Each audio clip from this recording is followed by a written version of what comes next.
नमस्कार शेतकरी मित्रांनो, आज आपण 10 शेळ्यापासून वार्षिक उत्पन्न किती होऊ शकतं यावर थोडीशी चर्चा करणार आहोत. तर शेळ्यांचं वर्ष हे 12 महिन्याचं नसून ते आपल्याला कमीत कमी 14 ते 15 महिन्याचं गृहीत धरावं लागतं. 14 ते 15 महिन्यामध्ये शेळ्यांची 2 वेतं होतात. सरासरी एका शेळीला एका वेळेला 2 पिल्ले आणि एका वेळेला 1 पिल्लू असं जर आपण पकडलं तर आपल्याला 15 महिन्यापाठीमागे 10 शेळ्यांचे 30 पिल्ले भेटतील. सरासरी बाजारभावाप्रमाणे एका पिल्ल्याची किंमत 8 ते 9 हजार पकडली तर आपल्याला साधारणपणे 2,70,000 रुपये इतपत आपला टोटल इन्कम होईल. त्याच्यामधून आपल्याला शेळ्यांचा दैनंदिन खर्च, शेळ्यांचं मेडिकल हे जर आपण वजा केलं तर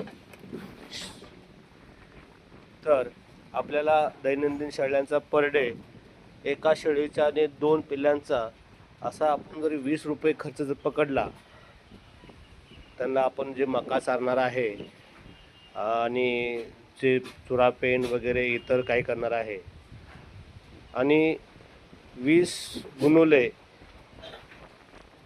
30 बरोबर आपलं एका शेळीला 600 रुपये महिन्याला खर्च येईल. तर 10 शेळ्यांचा 6,000 रुपये महिन्याला खर्च येईल आणि टोटल 15 महिन्यामध्ये आपल्याला जवळजवळ 90,000च्या आसपास खर्च येईल. तर शेतकरी मित्रांनो,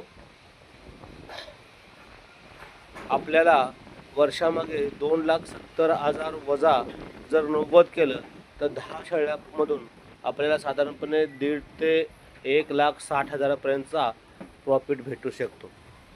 लोक सांगतात की शेळ्यांमधून एवढं प्रॉफिट भेटू शकणार नाही, पण हे माझं स्वतःचा अनुभव आहे. माझ्याकडं आता सध्या बघा 10 शेळ्यामधील आता सध्याला माझे 7 शेळ्यांचे पिल्ले आहेत. पिल्ल्याची संख्या माझ्याजवळ आता सध्याला 17 आहे. अजून 3 शेळ्या पिल्ल्या द्यायची बाकी आहेत. आणि ही पिल्ल्यांची क्वालिटी बघा. यांना मी काहीही जास्त खर्च करत नाही. फक्त यांना मी खुराकमध्ये मका, थोडंसं गहू आणि शेंगदाणा पेंड हेच त्यांना खाद्य देतो. तर शेतकरी मित्रांनो, तुम्ही सुद्धा प्रॉफिटेबल शेळीपालन करायचं असेल तर या चॅनल लाईक आणि शेअर करा. जय हिंद, जय महाराष्ट्र.